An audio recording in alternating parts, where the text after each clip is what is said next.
전해드릴 소식은 미국이 동맹국가에 배치하고자 하는 중거리 미사일을 한국에 배치해서는 안 된다는 미국 의회 매체의 주장입니다. 구독과 알림 설정으로 빠르게 BK뉴스를 확인하시기 바랍니다. BK뉴스입니다. 이전 BK뉴스에서 새로운 미 국방장관 마크 에스퍼가 동맹국의 중거리 미사일 배치를 주장한 바를 전해드린 적이 있었는데요. 그 미사일을 배치할 동맹국은 아직 정해지지 않았지만 결코 한국에 배치해서는 안 된다는 내용이었습니다. 미국 의회 매체 또한 이런 의견에 동의하는 내용의 기사를 보도하였는데요.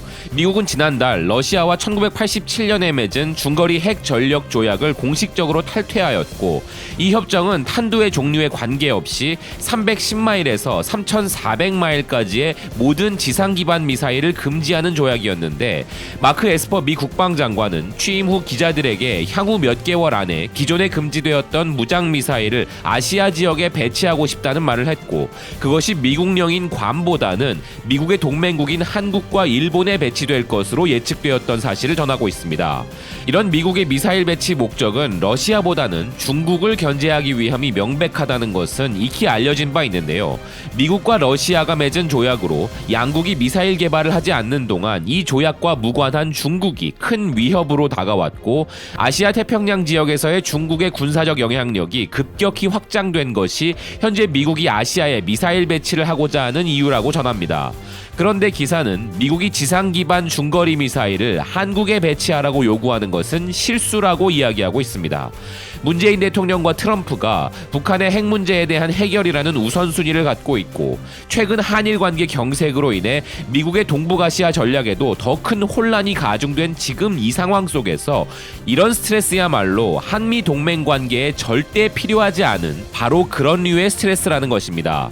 더구나 한국 정부는 북한에 대해 채찍보다 당근을 우선시하기 때문에 아마도 한국은 북한의 분노를 자극하기를 꺼려할 것이고, 북한 정권도 이미 이런 미국의 제안이 새로운 냉전을 불러일으킬 것이라고 경고한 바 있기에, 트럼프 행정부가 한국에게 이런 제안을 한다면 그 결과로 미사일을 배치하게 되는 것이 아니라 역사적으로 북한이 잘 이용해왔던 동맹국 간의 균열과 마찰을 형성할 뿐이라고 주장합니다. 실제로 한국은 북한을 위협하기 위해 중거리 미사일이 필요 없을 정도로 가깝고, 미국과 한국 연합군의 항공기들은 대부분 북부 지역에 주둔하고 있어 비행 후 약 15분 이내에 북한의 목표물들을 타격할 수 있으며, 어떤 기상 조건 속에서도 불과 몇 미터 이내의 오차로 측정된 정밀 타격을 할 수 있다고 하며, 중거리 미사일이 북한을 상대로는 필요 없음을 재차 강조하고 있습니다. 한국이 이러한 사실을 근거로 미국의 미사일 배치 요청에 반대할 것인데, 그것은 한국이 중국과의 우호 관계를 중요시 여기기 때문에 중국과의 긴장을 최소화하기 위함이라고 예측할 수 있다며, 동맹 관계는 영원하지 않지만 한국의 지리적 위치는 불변하기 때문에 한국이 취한 입장은 합리적이라고 이야기합니다. 그리고 기사는 사드 배치 문제로 인해 벌어졌던 일들을 언급하는데요. 미국은 북한의 핵미사일에 대응하기 위해 사드가 필요했고, 이런 한미연합군의 대응은 정당했지만 중국의 입장에서는 자신들에 대한 큰 위협이라고 보았기에 사드 설치를 반대했고, 실제로 중국의 칭다오와 베이징 등의 도시를 위협할 수 있었기에 한국에 대한 경제 보복을 가했으며, 이는 많은 한국인들에게 왜 중국이 신뢰할 만한 친구가 아닌지와 왜 미국과의 동맹이 핵무기보다 훨씬 좋은 건전한 외교 정책인지에 대해 상기시켜주는 계기가 되었다고 이야기합니다.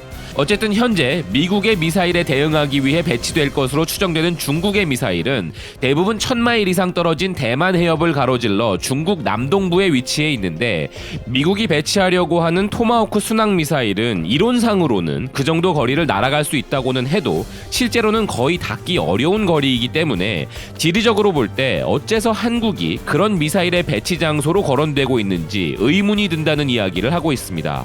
기사를 요약하면 미국이 한국에 미사일 배치 요청을 하더라도 이에 응할 수 없는 조건이라는 것을 미국 정부 입안자들이 알고 있어야 하고, 상호 간에 도움이 안 되므로 한국에 요청하지 말라는 것인데요.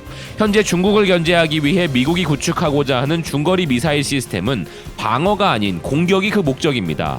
만약 이 중거리 미사일이 한국에 배치된다면 미사일 방어 시스템이었던 사드 배치 때와는 비교가 불가능한 중국의 보복을 각오해야 할 우리의 입장이 될 것입니다.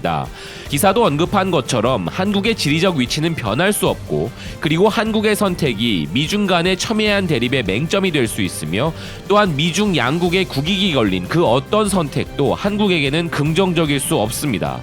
한반도 평화와 한국의 안보적 기준에서 한미 간의 동맹이 굳건해야 하고 깨질 수 없는 관계라야 하는 것은 당연하지만 동맹이란 일방적인 관계가 아닌 상호 간의 안보적 이익이 보장되는 관계가 되어야 하는데 현재 미국의 중국 견제는 한국의 국익에 전혀 도움이 되지 않을 가능성이 높기 때문에 우리 정부가 이를 신중히 다루는 것은 현재 한반도의 복잡한 정세에서 반드시 필요한 다자 외교의 일환이라 할 수 있겠습니다.